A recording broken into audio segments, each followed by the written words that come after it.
We're live. Okay. All right. All right. Hello, everybody out there in gamer world, the esports world, gambling world, amusement world, entertainment world, COVID location-based entertainment world. Location-based entertainment world. This is New Gaming News. We have a special podcast today.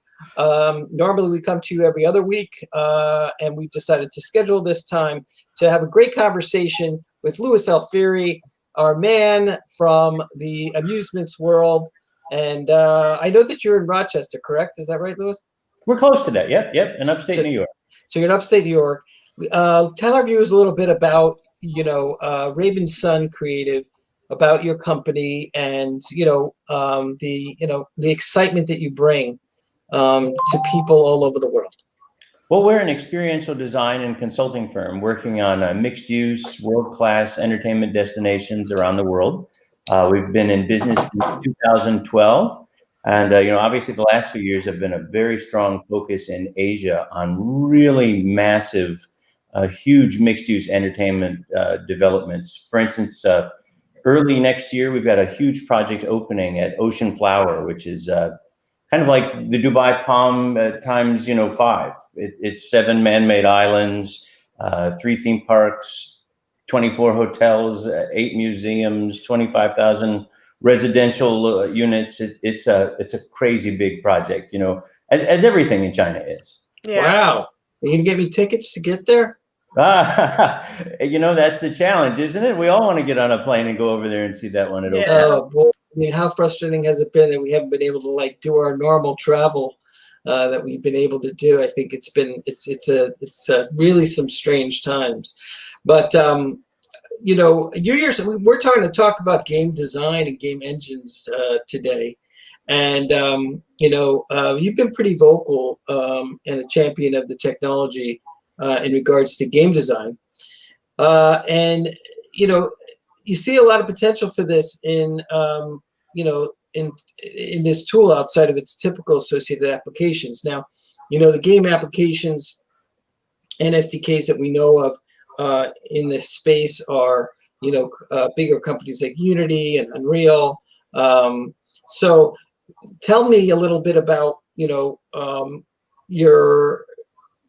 how your vocal experience or your vocal championing of this technology, how you feel it's the immersion, the involvement, the evolution. Well, I mean, I think, we're at the very beginning of understanding the potential of this tool set. I think we have all had this opportunity where we've, sat at home and we've played Myst or Diablo or first-person shooter game or Assassin's Creed, how you go into this kind of sandbox format, and we're in this immersive environment, whether we're playing through our tablet or our computer or a console or VR. We have these different interface points that we've been familiar with. But what I see kind of developing, and has got me really excited, is that this tool set has only been peripherally kind of explored outside of that medium in certain avenues that are out there. So you've got a couple of attractions that are out there that have leveraged this. Military simulation has, kind of touched on using the game engine currently, and we're beginning to see the very touch of using this tool set as a design apparatus, both in the theme park industry, the architectural industry, in user interface. What's amazing, and my perspective is I'm standing here like Neo in the Matrix. I'm seeing this tool that's out there that has all of these amazing technologies and interfaces available within it, and just this insane amount of applications that are out there to kind of deliver that and use that on a global scale.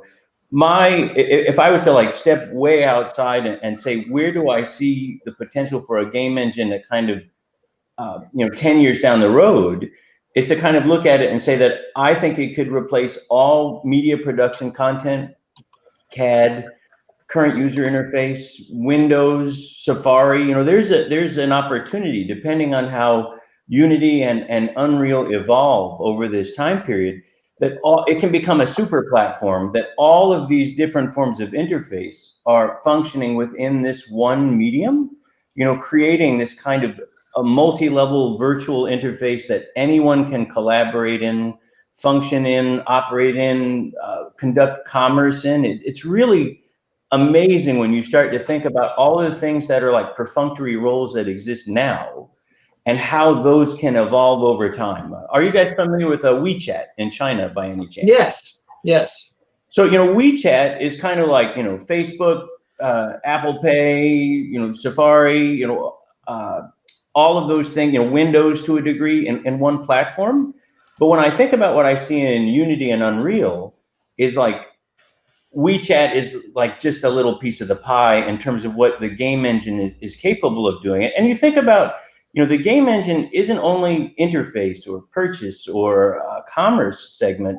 There's all this amazing technology with physics and rendering and light and gravity and movement, storytelling that's a component within that. I mean, it's a medium that's absolutely at its nascent youngest at the moment, and we're just beginning to see all these avenues that people can leverage to really maximize it and do amazing things in virtually any and every business sector. Yeah. So, and Jen, did you have something you were going to ask? Well, I had a question to follow up on that because we see these engines being used obviously in video games and TV and movies, but you're saying they can be used in so many different facets, especially in business and things like that. And I was just curious, a few examples that you could think of that it could be used for or is being used for that not a lot of people know about. Well, I mean, I think we're just beginning to see this kind of sense of how commerce works within a game engine. So, we've seen at its most fundamental level, you can get, DLC, downloadable content. You have the ability to do in-game purchases of a kind. But what if the game engine became the translation to anything that you wanted to purchase in life? You have the ability to design a house in a game engine, purchase it, extract it, and then say, again, I'm reaching. Yeah. But what if you were working with a modular housing company? You designed your house in your virtual world in your game. You worked with them. You could purchase it through that and then have it shipped and delivered to your site. Or even so you're just you're creating whatever you want and they're making it. Yes. Well, Louis, it's interesting what you're talking about because GameCon, my consumer conference, is creating a virtual space with an SDK called SignSpace. So have you heard of SignSpace? I have not. SINE.SPACE. And what we're trying to do is develop the Oasis. Okay, perfect. Ready Player One, and beyond that development, we even have ideas for using that same content and that creativity to develop malls, stores for retail, and things like that. So, I'm talking to guys like, the Champion sportswear guys, and how do we integrate them if they want to be a sponsor into that platform? Well, right. I'm not creating my experience in my environment as this in the same direction that Epic would, by creating a Fortnite event and then having certain parameters of those avatars of what they can wear for skins or what they can buy for skins, because the skins that they're buying have to be related to what they're doing in regards to winning the game. Right. My thing is more like the experience of the user coming into a virtual space and being able to purchase a champion skin, but at the same time, that champion hoodie or skin is then being purchased for real. Correct. And being sent to them directly. Oh, cool. So you have a virtual and physical. Correct. Well, I mean, you have the ability when you think about the game engine to lead parallel lives. It's almost like stepping into, whether we want to refer to the Matrix or the Oasis or another dimension. Spielberg was right. We have this opportunity to kind of, with micro manufacturing and all the new technologies that are out there, to literally live in this world, craft these elements, and then translate them into the physical world. And when you think about how brands can use the game engine, they have the ability, to, instead of having all of these different platform interfaces, is to build everything they've done into this game world and have that ability to kind of flow between the digital and physical world back and forth in a fluid fashion. you talked about your excitement for game engines, but then there's the, with all the creativity that we have in development and how we're just talking about these things, China is moving into a lot of areas of artificial intelligence. Yes. Where do you find that artificial intelligence could even have even a negative connotation to this creative explosion for that other part of reality? Let's look at it in two ways. I think first, let's look at it in terms of on a positive aspect. Let's say we take something like climate change, okay, which is a serious global subject. The game engine has an amazing ability to analyze data that's coming into it, to interpret it in real time, and to react to that in real time. So the ability with machine learning and AI to take this data and all of these people who could interface in real time collaboratively inside this engine has the ability to work through very complex problems very rapidly on a collaborative format to hopefully find solutions to some of those problems, or offer different iterations very rapidly of different tests or hypotheses or different activities that could take place to test things. So if we talk about like developing the grid or solar power or different solutions to these problems, that is on the positive side of how I think that this manifestation and all these interfaces can work together. On the negative side, this may sound like a joke, but you have Skynet. You have the ability where in a country like China, which we work in a lot, you have facial recognition and tracking of people that has never existed on a level. There is a sense of surveillance capitalism is the terminology that's been applied to it. Right. That is truly like 1984. It's like Big Brother. It's never existed at this level before. Luckily, the leaders in China or leaders in other countries in the world have so far not abused that system that we are aware of. Shall we say, at least not on an overt level. Yeah.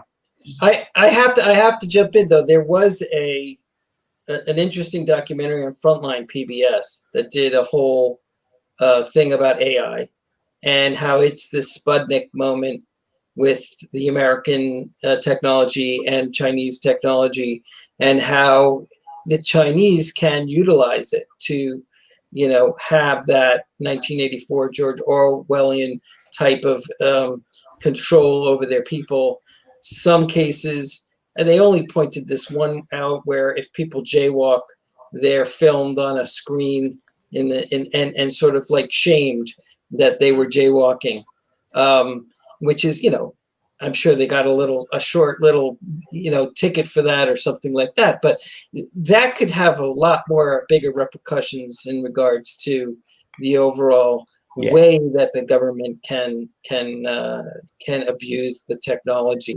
But I feel like that's what you were saying too. You were saying they have the ability to, but they haven't abused it yet, as far as we know. Right. Well, at the moment, China is testing in some cities something called a social credit score. So China is using this advanced AI technology and this interconnected nature of all of these digital platforms, not currently in a game engine that I'm aware of, but a game engine could be structured in such a way as a vehicle to produce, analyze, and use predictive analytics in this kind of content format, but that they are looking at the social network of people that you spend time amongst, the choices you may make, purchasing elements, because they're tracking everything you're doing in digital payment system. They're looking at your behaviors, like do you sit on the couch all day, because obviously your telephone is tracking your movements or those things that you're doing. And they are, just as we've seen in that film recently on Netflix, The Social Dilemma, they are essentially in this social matrix establishing values to you that you're essentially like walking around with a score over your head that says, what's your value to society as a whole? It hasn't been rolled out to many other cities yet. As a foreigner, we haven't seen what the positive or negative implications of that are, but I think it's safe for us to say, as human beings, in good hands, it's still questionable. In bad hands, a technology of that kind Power could be corrupts. profoundly difficult to deal with. Yeah, and so getting connect. We're talking a lot about AI because AI is the future, I believe, in gaming. But I want to get back to, you might. How do you and game engines are replacing many typical interfaces.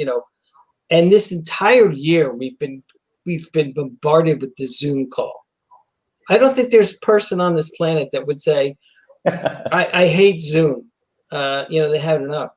And especially students, Jen, am I right? I mean, kids in school are tired of Zooming. This is something that they can't, and they've all been home.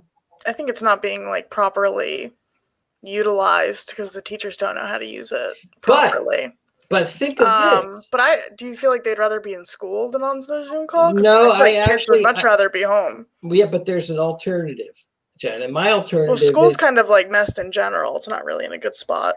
But my alternative was, I thought about this 10 years ago, was that there should be way more gaming for schools. Yeah. So children from K through 12 till college need to start learning through games. Gamification, that is what that is called. And the gamification of education. I think it's vital to the company that I'm working for, Augmented, kind of like what you were saying, Louis, with the social credit score, almost like the company that I'm working for right now, they're trying to do that in the education system, where it's like more based on your actual skill sets rather than grading, which I know it sounds like has been done before, but it's on a much more like 21st century skill level, whereas like you're tracking somebody's how long they sit on the couch all day. For the students, it's tracking like what their actual skills and interests are outside of like the standard academics. So I think that's what I meant earlier when I said that school is kind of in need of a change anyway, and they are implementing gamification around that. And so I obviously do think that needs to happen because that's literally the company I am part of is doing. Sense and a training sense that gamification is really being looked at quite seriously. We're a civilian company, but we're approved for the general schedule account, and we've developed some, various simulations that are, looking at how do you train and optimize people for retention of knowledge? How do they function with an environment? How much more quickly can they absorb information or retain information or solve problems? And the game engine is a fantastic device with, as a tool set tracks everything. Correct. So you have the ability to kind of look within that context, modify that, change behavior, analyze behavior, using AI and machine learning, test different kind of solutions or behaviors. It's really got an untapped use in that enterprise platform, if we'd say that, and enterprise and education are really huge opportunities that haven't been leveraged using a game engine as of yet. But when you think about the different kind of training programs, the real-time optimization, and kind of how do you influence people in a positive way, instead of we're going from passive to active. Yes. And that's a huge shift, and I think that's happening in entertainment. Game engines offer us a huge platform going from where we're in a theme park, or we're in an entertainment destination, we're at a film in a passive sense, to really moving toward everything being completely based on agency, personalization, and multi-branching narratives that are virtually limitless. It's massive, the context of what that changes. And we're used to, for instance, like we were talking about the commerce aspect of it before, thinking about this in terms of mass market, optimization for construction or production runs of assets, where we're going to shift this entire sense away from mass market, just like we've seen the shift in, media used to be a mass market function. Now media has shifted into every kind of facet and niche that's possible and broken down in that construct. Manufacturing just beginning that opportunity for everything to be micro manufactured. The number of small businesses or the ability to custom manufacture anything in 3D printing that could come out of a video game, engine. We can now either in your house, you could have the material there and have a 3D printer, or you could have a local shop that could make large constructs. Who's to say we can't get to a point where we can actually output a car or something else, 10, 15 years down the road? They're already on a casual level. Right. I mean, they're making guns now. Right. They make what now?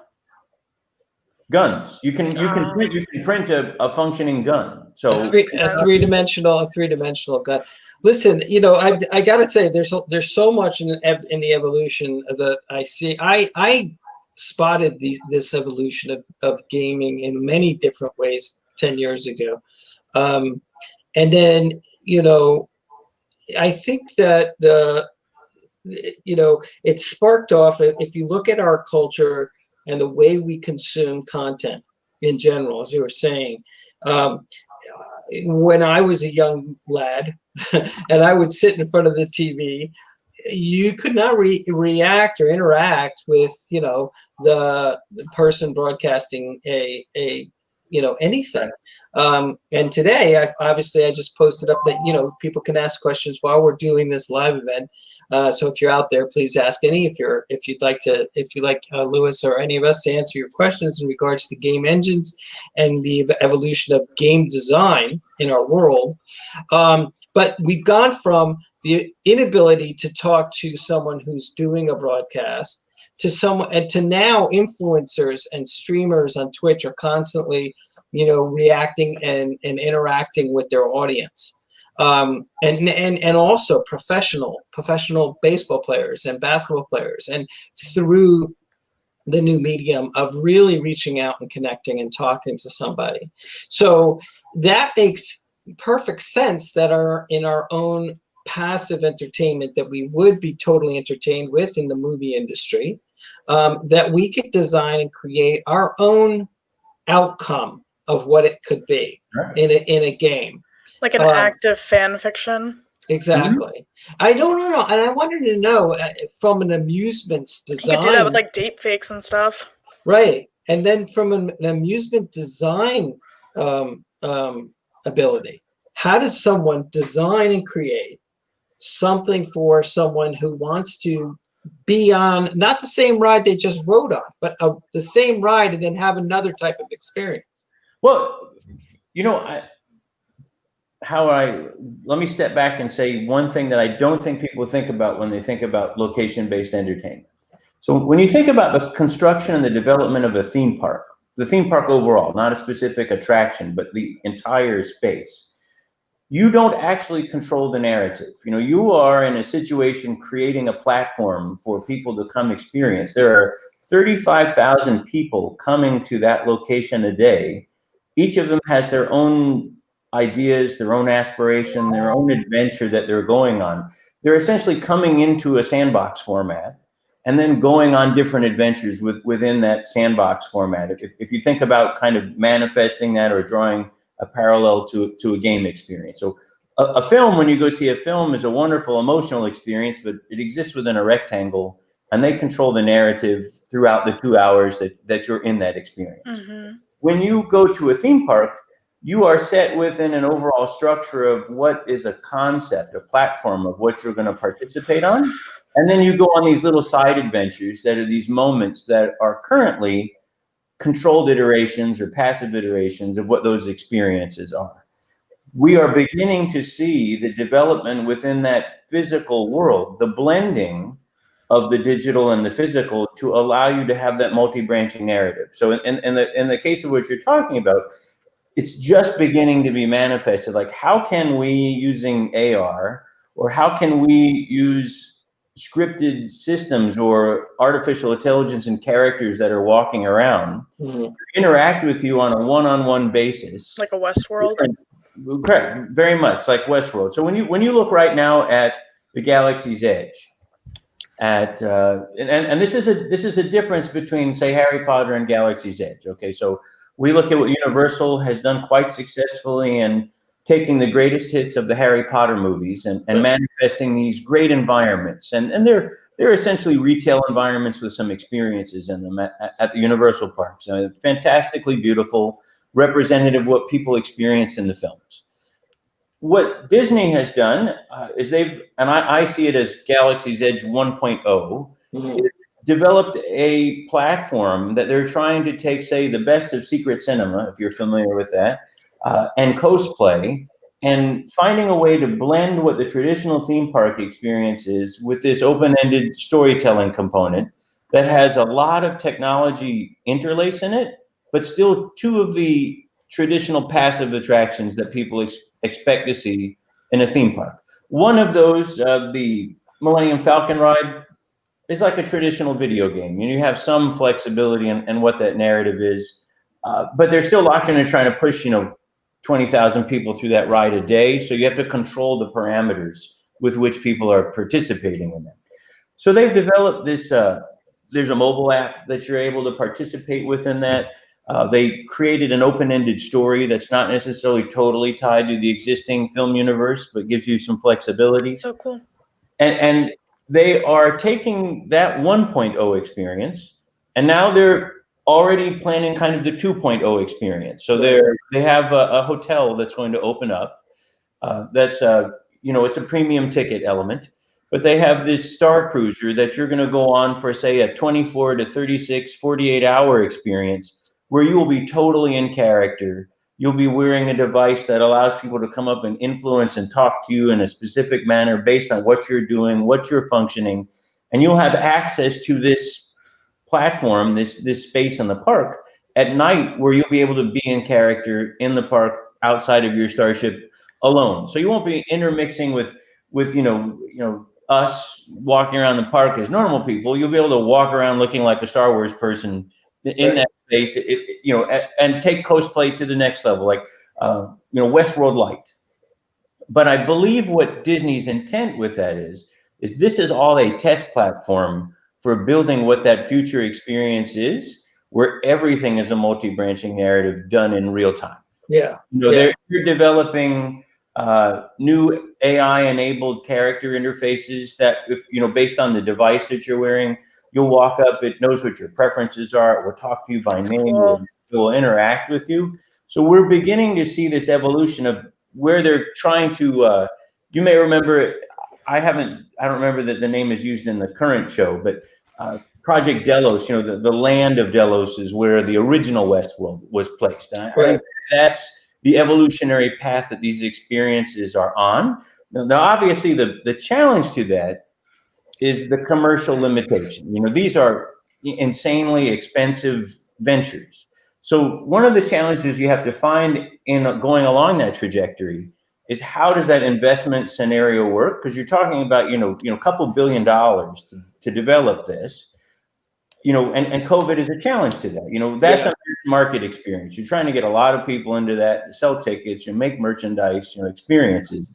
If COVID changes that model, I think it's going to rapidly evolve into a luxury pricing model where they're going to have to, to make a project like that work, you're going to have to charge for the number of people that can actually be in that space. So instead of 100,000 being there in a month, if spatially you can only allow 30,000 people to be there in that month, you're going to have to find a way to make that the value of experience worthy for 30,000 people and charge for it to function at a business model at 30,000 people, as an example. Right. That's definitely. But I actually think that with what's happening with the vaccines and stuff moving forward, I think from April on we'll probably start to see a clearing of and going not 100% back to normal, because, and then John, I've talked to Jen about this on our show before. What COVID actually did was really give us an oracle to the future. It put us all online. Yes. And that ability to now be online at home is going to open up a lot more technology, AI or not, driven whatever, is going to open up a whole new technology driven by game engines. Here's the point. Why do we need commercial office space if we could all work in a game engine together in the same? Of course, and then see each other with a VR headset, or not even, or maybe just be in a room of your house that is holographically imaged, that has cameras in it, that beams everybody into your space, and you're sitting in a meeting room, but they're not really there. That's what Microsoft wanted to do with the HoloLens. Right. So we're going to go into there's going to be definitely, but while you were talking about the amusements industry, I was also thinking about museums.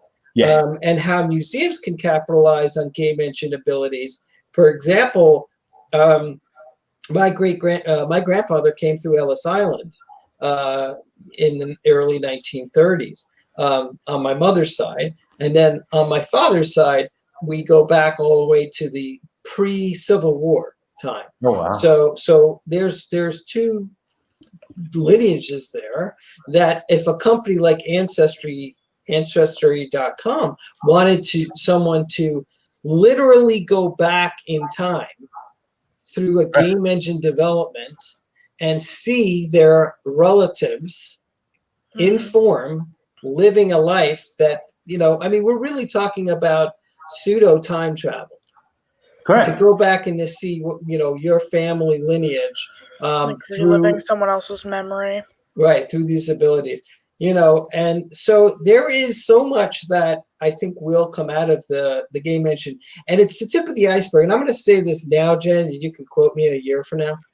It might take more than a year, but the bigger companies, the next Apple, the next Microsoft, the next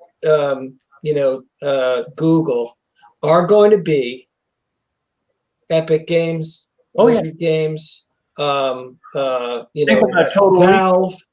Yeah, it's going to be these. It's going to be these game we call them publishers, but they're going to be a lot more than just. Fortnite's already doing amazing things in their space. It's just one big community hub with their virtual concerts and interactive events. It's amazing. Right. So we are looking. Those will be.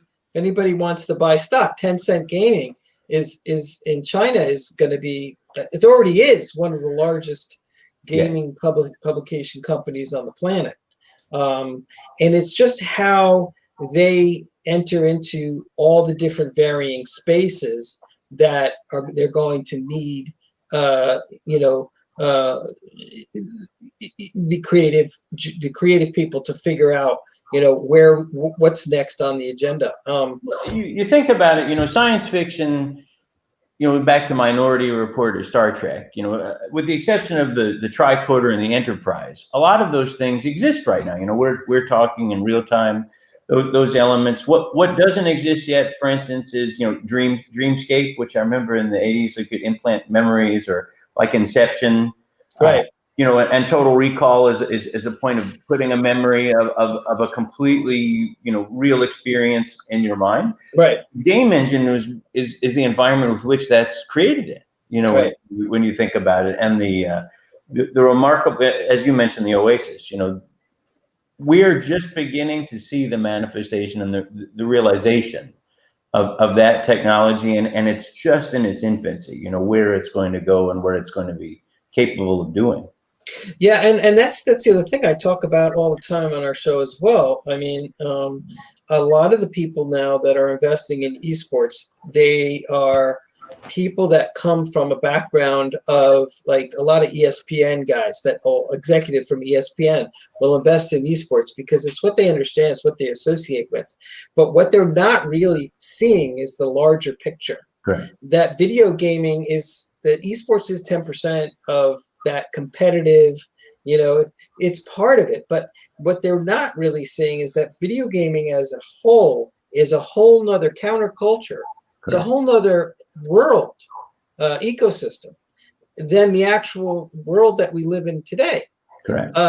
And it's difficult for anyone to even conceptualize it, because if you're a Gen X like me, or if you're a boomer or something like that, entertainment, as you said, was always in a rectangular box. And no one was able to really be immersed into it to that extent. But we're moving into a world that is going to be extremely immersive. I see it. I see it perfectly in my head, without a doubt. And I'm sure Jen does too, because, Jen is a gamer. And, Jen, when you play video games? Are you looking for a new outcome? I mean, what's your point? Do you play any? I mean, because there's different games. As we know, there's different games. I'm huge on games with different endings where your choices actually matter. I'm really big on like role-playing games and things like that. Right. So games like, you play Skyrim. Yes. So there are these exploratory games that, going into different places. Well, that's why I'm so excited about VR in general. Like, just virtual environments are going to be amazing. Seeing just like nature and whatever people build, and you could change the colors just by sliding a button around, and then to your point, like that'll be the new normal, and then I can download whatever I want from it and put it in my real house. And we haven't talked about is art as of yet. I mean, you think about like I'm so excited about VR and art. It's gonna be wild. Andrea Leva just sold her first piece for $25,000 with a digital key code. Wow! So it's a painting. It's the first painting of that scale that I understand to have been sold. That's crazy. And it's an individual piece of experiential art that she's created that's gone to an owner with this like a Bitcoin. It's gone to a specific person with a specific registration, and they're able to be inside the painting like that. If I don't know if yes. If you've seen Akira Kurosawa's Dreams, or you saw there was a Robin Williams movie, True Color. I think it was called True Colors or Colors or something like that. And you're inside the painting in this person's artwork. And, we're thinking about that at the moment. Anna's work is a static representation in terms of a three-dimensional painting. But with experiential art, about this kind of data optimization and interaction, creating a real-time piece of creative entity that's functioning and being modified at one time. We're actually working on a project we call Turning Point at the moment, which is an intersection of game engine, artists, and social issues combined together in that kind of real-time interface where we have a digital manifestation of that and a physical manifestation of that coming together. It's really it's an amazing creative opportunity. Well, there's so much, and you're talking about art and the immersion into art, but as you mentioned briefly, the social aspects of the game of being a gamification of different experiences. Perfect example is, what does a police officer do in a situation where someone has a gun, or there's this type of situation? Going through a process or a game virtually will allow better training of our police officers and our soldiers and anyone else that has to be in a situation that can be threatening to someone else's life, to make better choices and decisions. Right.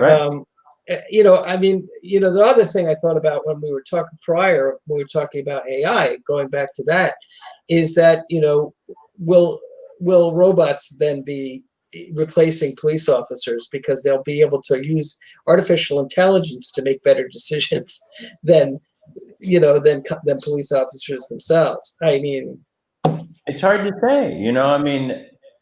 There's the challenge when you watch a film like The Matrix or The Terminator. There are variations on what's the human's function within the world when it's automated. Or you go back to like Star Trek 1 when Voyager comes back, and it's looking for its creator, but it's machine-based intelligence. How is that all going to work? I think at the moment, what we see with AI is the ability to rapidly iterate thought or experiences. But at the moment, the machine is highly influenced by the content that's being generated by that individual or that set of parameters that are being given to it. So you have the ability, both from a positive and negative standpoint, to influence the outcome because it's not adjusting for those variables. Right. There may come a time when the machine is able to distinguish that, and that will rapidly change what those considerations are and the implications for humanity as a whole. Right.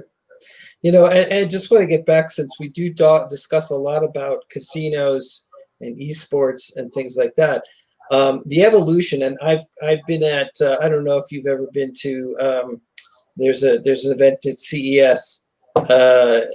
It's called Dream XR or Dreamland. It's Dreamland XR. It's a section of CES that's held. It's now in its second year. They're doing it virtually with CES. But I did meet some guys from Hollywood and some other people that are also looking at the esports space, and they're saying more or less that the esports world will become much more of a physical, like you'll be not just, hand-eye coordination with controllers, but working in an augmented or virtual space that, you're using your entire body. Correct. I know that there are gyms already that have that ability to, you're running with other people, you're running with avatars that aren't really actual people, but they're AI, and you're running with them. They're AI trainers. We're moving very rapidly, and I think that the COVID situation has actually placed us in a faster trajectory to that end. How do you see, that affecting, though, beyond what we currently have esports as, to being more inclusive? I mean, now people just watch it on Twitch. Do you think they'll be able to go into a stadium and watch these people actually fighting it out in a tournament? Absolutely. I mean, and I think you'll have the choice of, do you want to go to that stadium virtually, or are you going to want to go to that stadium physically? And there'll be the ability for everyone to converge in that space and share that space communally in real time. So, and that would go with conventional sports as well. And the physical people can interact with the virtual people and vice versa in real time. So you'll be able to buy a physical ticket to an event or a virtual ticket to an event. Correct. And same experience either way. I don't question that at some point you'll be able to have virtual competitors and physical competitors in a space. Because if you're using an array and you had a motion capture suit, as an example, or in some of the military applications we've dreamed up, you have the ability to essentially load it with a taser. For example, you're wearing a suit that has a taser, and you're able to interact with an array or digitally. And if you hit somebody, you can hit them with the taser, or likewise, if you get hit, you'll get tased. So if the people in the audience, they'll have the ability to see these two groups of individuals or these two opponents, whether they are virtual or physical, battling each other and having this kind of experience with each other. And, and we've mentioned a lot about how individuals will be gaming. And the biggest part of this, actually the hardest part, I think, for me personally, and I'm sure everybody else that's either watching or you guys, COVID has really disconnected us from our human behavior of socialization, of actually wanting to be with other people. It's very difficult. And we've had a really tough time with that. I know that I have. I know that a lot of people have said, thrown caution to the wind in places like Florida, Georgia, and just gone into bars to go drinking with their buddies. How do you feel that gaming can change all of that? Well, to create much more of a social ability, that social construct. Well, I think it's interesting because that's been the challenge with VR. So VR has been kind of even though you're inside the space, you haven't been communal in the space, which is, I think, is what's hampered VR's adoption to date, is that it's a fairly isolated experience. Even though you may go into VR and game with, 5, 10, 15, 20 people online, there hasn't necessarily been a communal experience with that. And that's what I think COVID has been, a massive technology accelerator. So what's going to come out of this is an opportunity, and how do you create that communal experience with any one of these technologies or these opportunities to build that digital communal space where people are able to interact in that way and have that kind of communal experience, is what's going to really translate to building that and making that a transcendent experience. And I think that's what we haven't experienced yet. COVID has been transcendent in that it's allowed all of us to move from this sense of we must be in an office space, we can only work in an office space, to accept how the virtual workplace will work. Now, our company, when we started in 2012, did all virtual workspace. Our team is spread out all over the world. So COVID hasn't affected our working methodology as a team, but it has significantly affected our business development. Business hasn't changed in such a way that they've adopted this sense of how do you work globally from a remote standpoint. But from a working perspective, that's been very successful. So, when we talk about this and we think about it, we need to kind of shift some of those traditional mindsets and have a transcendent experience that leverages that and kind of drives that. When somebody develops that transcendent, we work digitally in that sense, or we work, where that's going to come together in a VR sense, is going to bring that group of people together. So when we find, a virtual Tinder or whatever it is, that's going to drive this sensibility where people all experience it and feel comfortable with it and feel unified by it, is going to be that transcendent medium that everybody kind of starts to funnel through to make that a realization, and that becomes mass market or mass adopted in that way. It's interesting you just mentioned Tinder, because TikTok is becoming a lot like a Tinder. Yes. People are, they're not completely interacting, but they are showing a video of themselves doing something much more engaging than just listing their bio and who they are and their picture, a few pictures. Yep. You're really getting to see someone for who they are. But I wanted to get back to this. You said business is being conducted, and it's interesting that we have to understand that with all this technology and these abilities, a lot of things will stay the same. Our general way of doing business and doing things that we normally do, and I'm going to pull in the casino industry from this. What do we say to businesses? And you have this in your industry too, the amusements industry.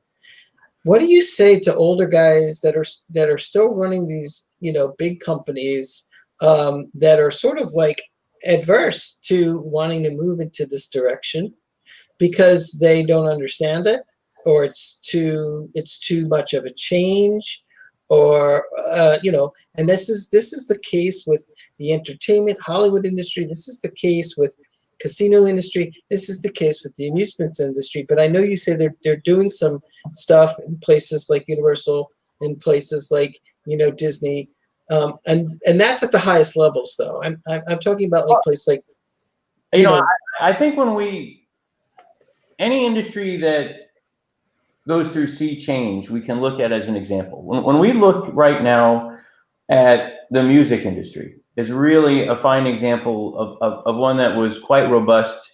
It was completely upended in the concept of what happened when things went to the digital space. Yeah. We are seeing it right now today with movie production and movie theaters. This shift away from exhibition space to now day and date on digital platform that we're seeing. These are the two examples of long-term entrenched business models that have been completely upended and changed. We can see some of that same type of business disruption in terms of Lyft or Uber and taxis. We can see that with Airbnb and hotels. There has been a shift in terms of this kind of access. In China, a really stunning example is the move away from privatization. When I started going to China 10 years ago, everybody had a bicycle. Everybody. And there was a billion people on bicycles. Nobody has a bike now. Everybody uses Mobike and Ofo. They walk up with their phone, they scan it, they ride it 2 blocks, they leave the bicycle, and off they go. Right. It's a shift in perspective about what is convenient, what do people want, what's their behavior, and how do you react to that nature of what the human wants. And I think, we're talking right now, like when we think about business, whether you're a casino owner or you're an office space owner or whatever it is out there, we are experiencing a huge shift in human behavior. Mm-hmm. That you either are going to stick in the mud and you're going to go out of business, or you're going to have to pivot and adapt to what's happening, toward the future. So, and I would even say it's the same thing with fuel. When you look, like, we didn't think peak oil was happening 6 months ago. Right. But now that nobody's really driving and flying, you would look at oil and go, wow, that's a questionable investment at the moment, where a year ago that nobody would put that on the table. Right. So what I think, for casino owners, entertainment owners, is it's not necessarily that you have to abandon what you're doing, but you need to take and make what's happening a segment of your growing business in terms of investing in that looking in that and seeing that instead of it being a negative, this is another revenue opportunity or another slice of the pie that you need to begin growing now, because you've got a young audience, new adopters, that's going to grow in segment size over time. You know, it's really important to begin that transition. What about the older things like Broadway? Will we see a death to Broadway in New York? I don't think we'll see a death, but I think we're going to see a reduction. You know, I mean, I'll take myself as an example. You know, I mean, I still want to go to the movie theater. Like, I want to see King Kong and Godzilla on the big screen. You know, I mean, it's just not going to quite be the same here on a telephone. But, you know, the reality of the situation says we're going to have to be selective about what those kinds of experiences are, what will be open, what's available. You know, it may go back to, you know, the sense of we're going to a movie is a special thing in a special movie house that you make a choice to, just like you go to a Broadway show. I think the proliferation of those in terms of tourism is probably not going to bounce back to the same level that it is now for at least 4 to 5 years. There's a reticence in travel behavior. I think we have not seen the true magnitude of the financial implication of this event, probably until March or April of next year, that we're really going to understand what the financial implications are. I can certainly say in my business, I don't expect a lot of new business next year. I think we're going to see that owners, because they took such a hit this year, are going to be conservative and want to see where they're at in Q2, Q3, Q4 of 2021 before they, you know, unless they're really bold people, your average business is going to wait and try to be conservative and see what stabilizes before they make any risk-based decisions or activations. So, you know, like the way I look at my business is, you know, we've got to survive till 2022, because that's when I think for us as a market, as people who develop new things or other elements or help people pivot, I think 2021 it's not going to be as bad as this year, hopefully, but I think it's going to be a slow year. I think it's going to be a transitional year where there's a lot of decision-making and thought process about how do we pivot, what do we invest in going forward, seeing what these kinds of outcomes from this are. Yeah. So, I mean, in my mind, I see, if I even picked out the different things for a casino, I would say you'd have a virtual online casino with all the same things that you possibly would have in your physical space. For a movie theater, as you said, there's always going to be that big screen, but it'll be specialized, almost like retro gaming. Right. But I mean, you could go to a movie theater where you can be completely immersed in the movie. The movie's happening all around you. Well, The what about actors when are you can watch Godzilla inside of your screen, inside of your house, and be inside of Godzilla? exactly. That's another opportunity. But Jen, the question is, are you inside with your friends? Or are you there by yourself? You know, I think the experience is I think better when having you're both would be good. right. But what I'm saying is that experience is enhanced when you're with others. Yeah. So, you know, so you're talking about the survival to 2022, and this and what you've seen now coming out of this 2021. What you think, Louis, is you're going to see a lot more of this interactive ability, much more of this home entertainment type of experience, development from who knows, on the basis of how we conduct business from our own homes. Well, I mean, I don't. The opportunity that's there. I mean, that is a totally untouched market at the moment that's just waiting for somebody to sweep in and develop. It's a whole new market segment. Yeah. It's an incredible opportunity. But I mean, is that really going to make people feel more comfortable in staying home? I mean, for me, I really like meeting people in person. I mean, are we ever going to get away from that? Or are we going to create an immersive experience that is just as good? I think it's both. I mean, I think the question is, we'll be more selective about where those opportunities are. Mm-hmm. Why would you, you know, I personally, you know, coming out of this, I think one of the industries that will be challenged would be trade shows, as an example. You know, depending on how this vaccine works, the ability to fly around the world, which, I mean, I did like 1.2 million miles last year flying, like everywhere. Yeah. The ability to fly somewhere for a day or two to show up for a meeting or to go to a trade show, I'm not sure how that recovers on scale for quite a length of time, depending on how this vaccine works, you know, Right. or how do you inoculate the entire population of the planet, as an example. I think that will rebound, but it'll be more specialized. It'll really be an important event, and that the population return to that probably takes, you know, 3 to 4 years before it really stabilizes at high volume. Because can you say that for the?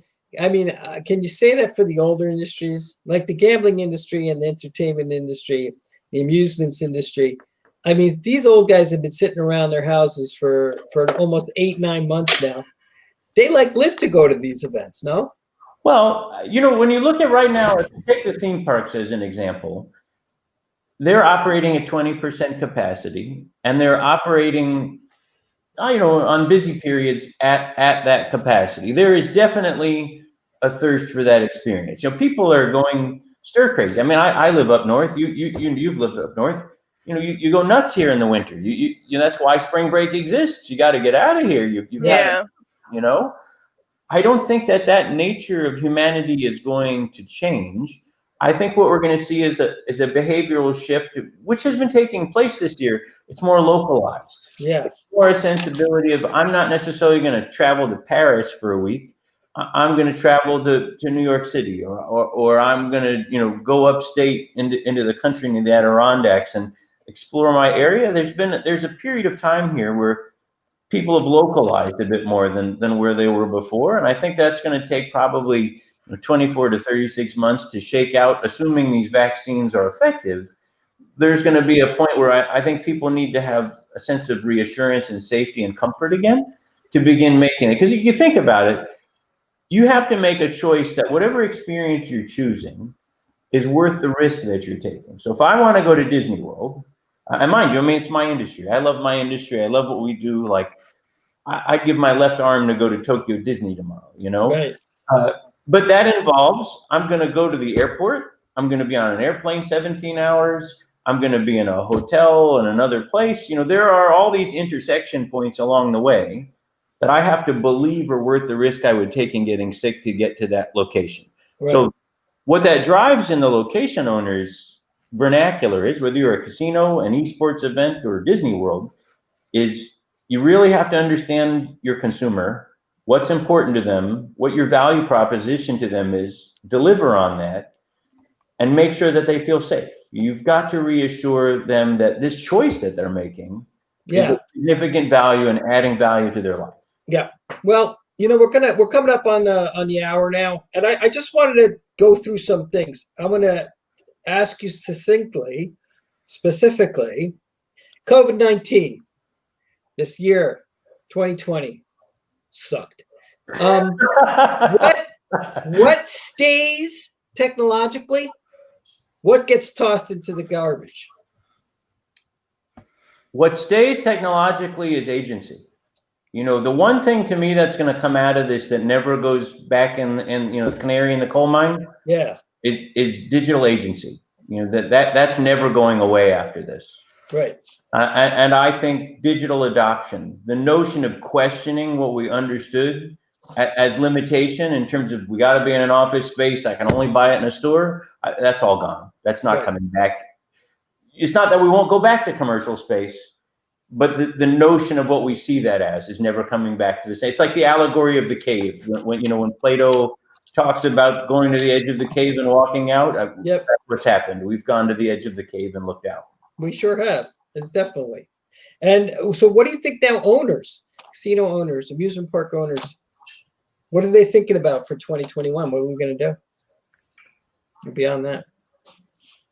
I think that they have to look at a strategy to understand how they manifest their brand in a holistic manner from a digital and physical experience. They need to understand the customer journey, the digital aspects of the pre-experience, the brand experience, the element that they were used to as a physical experience, and the post-experience, and begin to experiment with how to monetize those experiences. And this is true of museums, their collections, artists, is looking that one experience that was their core experience, they need to look at it as just one facet of a 360-degree experience now.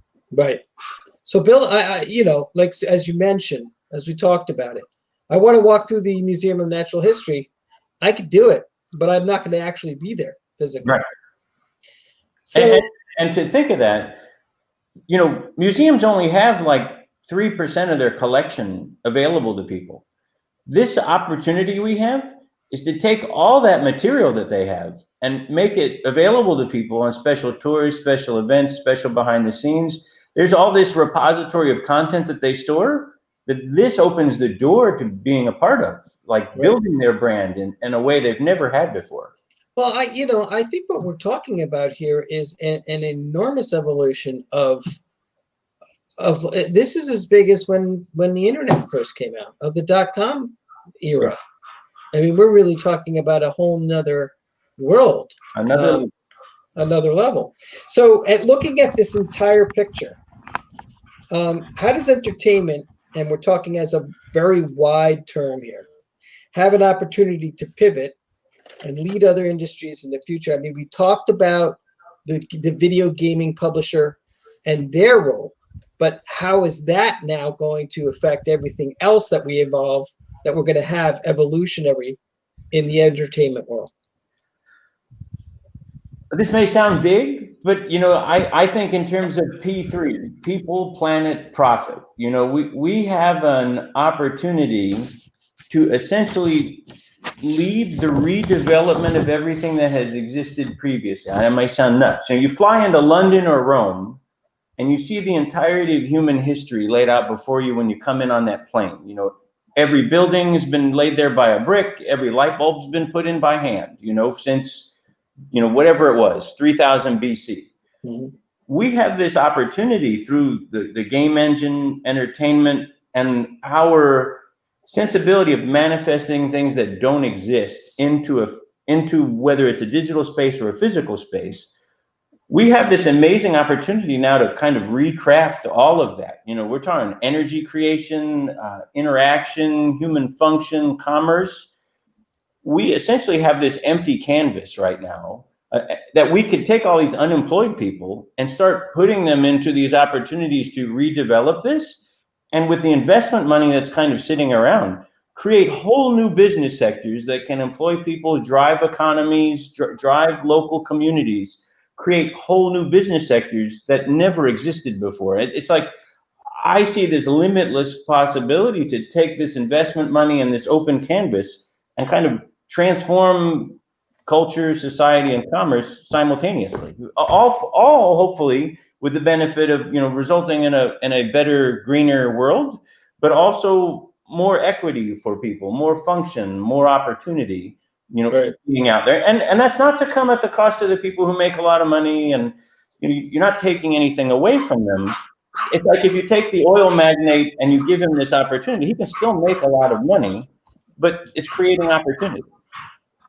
Well, the oil magnet sounds very interesting. I mean, how would an oil magnet make money in a virtual world or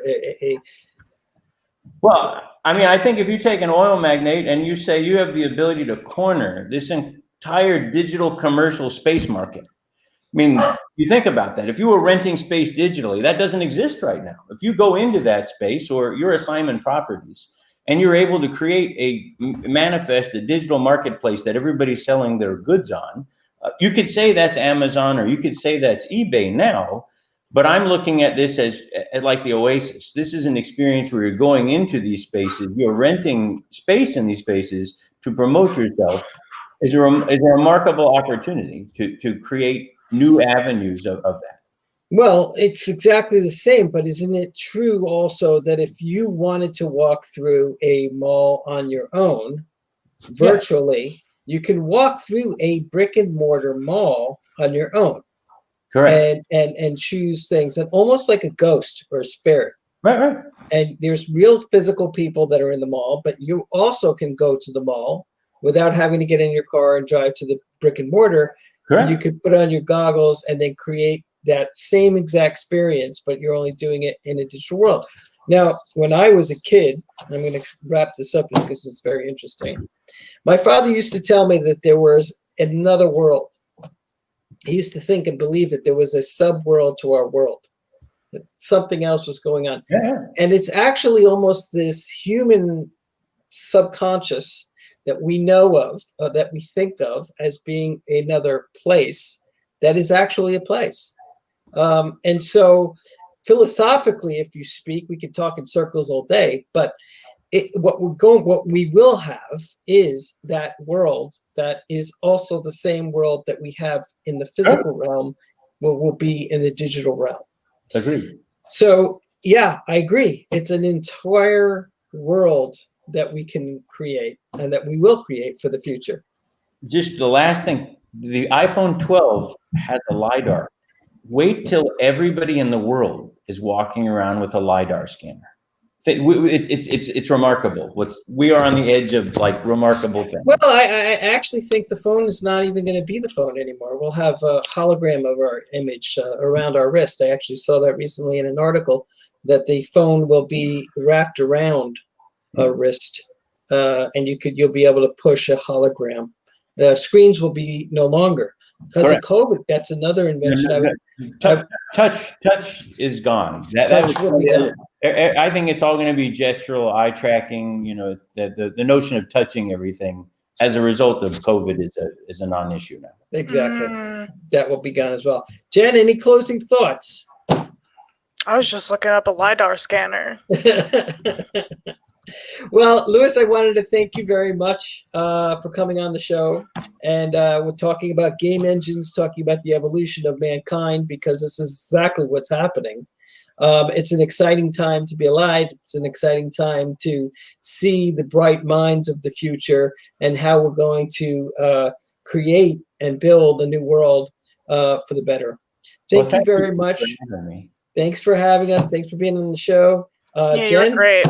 We'll see you in a week, I guess, for our regular scheduled podcast. Thank you, everybody. Have a great night. Have a great night. Thank you guys so much. Take care. Bye. Bye.